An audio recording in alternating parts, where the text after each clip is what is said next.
സ്ത്രീയുടെ വിവാഹാഭ്യർത്ഥന വാജ്പേയി എങ്ങനെ കൈകാര്യം ചെയ്തു എന്നതിനെക്കുറിച്ച് ഓർമ്മിക്കുകയാണ് രാജ്നാഥ് സിംഗ്.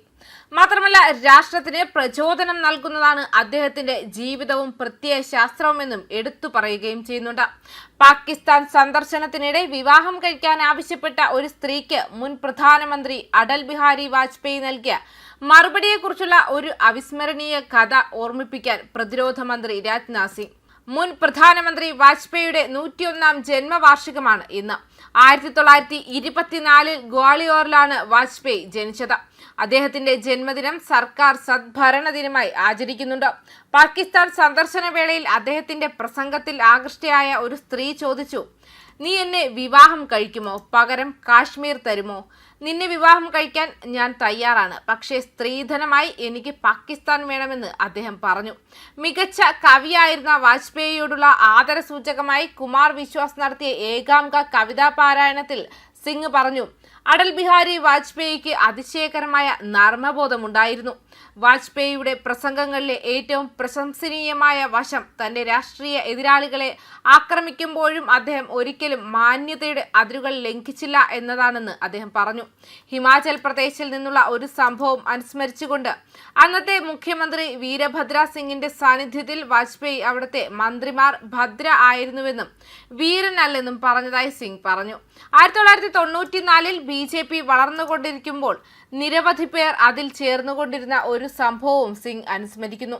മനോഹരമായ വലിയ കണ്ണുകൾ കാണുന്നതിൽ ഒരാൾ സന്തോഷം കണ്ടെത്തുന്നത് പോലെ ഒരാളുടെ വംശ പരമ്പരയും കുടുംബവും വളരുന്നത് കാണുന്നതിലും അതിയായ സന്തോഷമുണ്ടെന്ന് വാജ്പേയി ഒരു പൊതുയോഗത്തിൽ തന്റെ കാവ്യാത്മക ശൈലിയിൽ ഈ വളർച്ച പ്രകടിപ്പിച്ചു.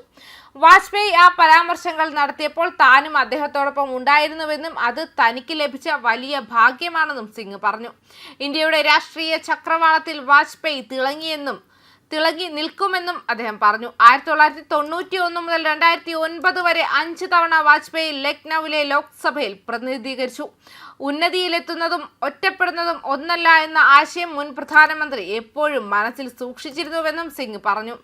വാജ്പേയിയുടെ പ്രശസ്ത കവിതയായ ഉഞ്ചൈ 1992-ൽ പത്മവിഭൂഷൺ ലഭിച്ചതിനു ശേഷം എഴുതിയ ഈ വികാരം തന്നെയാണ് പ്രകടിപ്പിക്കുന്നതെന്നും സിംഗ് പറഞ്ഞു. വാജ്പേയിയുടെ കവിതകളിൽ നിന്നുള്ള വരികൾ ചൊല്ലിയ സിംഗ് ഉയരത്തിനൊപ്പം വാജ്പേയിയുടെ ജീവിതത്തിലും വ്യക്തിത്വത്തിലും വിശാലതയുണ്ടെന്നും പറഞ്ഞു.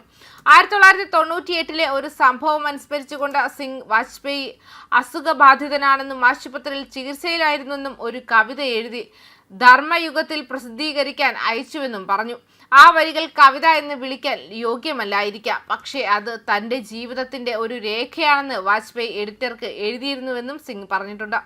ഏറ്റവും പ്രതികൂല സാഹചര്യങ്ങളിൽ പോലും ഒരിക്കലും തളരാതിരിക്കാനുള്ള വാജ്പേയിയുടെ ദൃഢനിശ്ചയത്തിന്റെ ശക്തമായ ചിത്രീകരണമായാണ് അദ്ദേഹം ആ കവിതയെ വിശേഷിപ്പിച്ചത്. ന്യൂസ് ഡെസ്ക് കർമ്മ ന്യൂസ്.